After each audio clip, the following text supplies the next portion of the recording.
Hoje a gente vai falar de uma das facetas mais cruéis do machismo e da cultura de estupro que vigora não apenas no Brasil, mas no mundo inteiro, que é a mimetização e a manutenção de crianças enquanto objetos sexuais de adultos por parte das mulheres.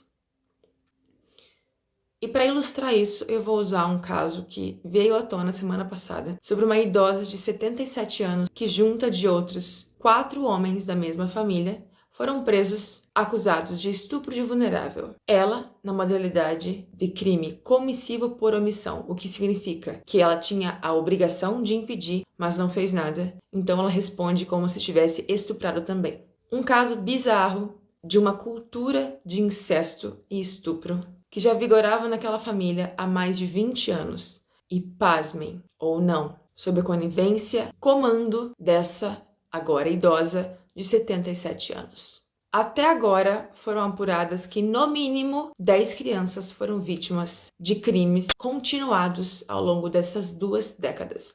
Mas isso é só a ponta do iceberg, certamente vai aparecer muita coisa ainda. E eu tô trazendo esse tema hoje para a gente falar sobre esse tabu, sobre essa ideia totalmente surreal de que idosos são sempre amáveis, bonzinhos, queridos. Já perceberam como a gente infantiliza os idosos? Como disse um professor meu esses dias, parece que passou dos 70, todos viram criaturinhas fofinhas e dóceis. Só que não. Os canalhas, os criminosos, os perversos também envelhecem. No caso, a omissão, a conivência e o auxílio sistemático dessa avó contra as crianças da sua própria família. A gente precisa parar de romantizar a velhice. O mau caráter das pessoas não some com a idade. Além disso, tem um outro fator que a gente tem que considerar nessa história: prática cultural. Isso que aconteceu não é um comportamento isolado. Não foi algo fora da curva. Prática incestuosa acontece desde que o mundo é mundo. E claro que não dá para afirmar categoricamente, até porque não conhecemos os detalhes do caso, mas se a gente pensar em termos de estrutura, de como a sociedade vem sendo desenvolvida e conduzida até o momento, é de se pensar que essa avó apenas reproduziu algo que ela mesma passou ou que ela viu acontecer aos montes desde sempre, e quando você não tem outra referência do que é normal, qualquer coisa é normal. O erro é a gente usar o nosso normal como baliza e achar que os outros jamais teriam coragem para fazer o que nós jamais faríamos.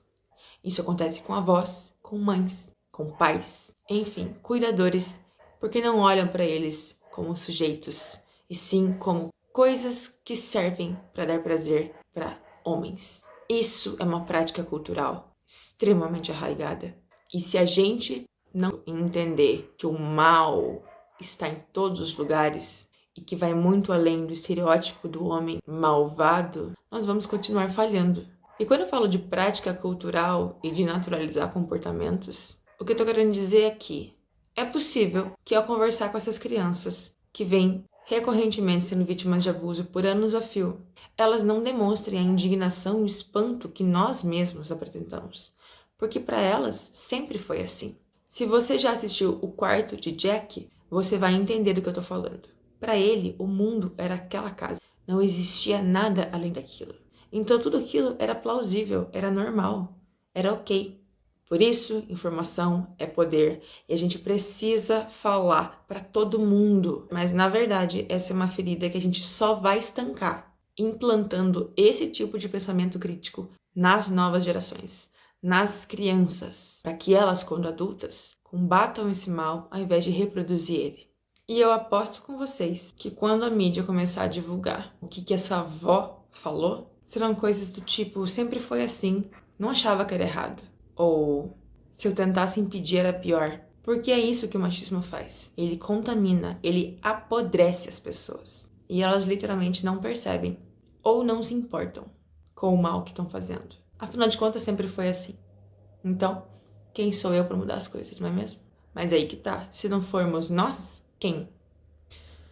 Por hoje é isso, gente. Espero que vocês tenham aprendido alguma coisa com esse vídeo. Mandem para todo mundo. Deixem aí embaixo seu like, sua pergunta, sua crítica, sua sugestão, seu comentário. Quanto mais vocês interagem, mais o Instagram entende que esse conteúdo é relevante e mais longe essa mensagem chega. Um beijo para todo mundo, muito obrigada e tchau!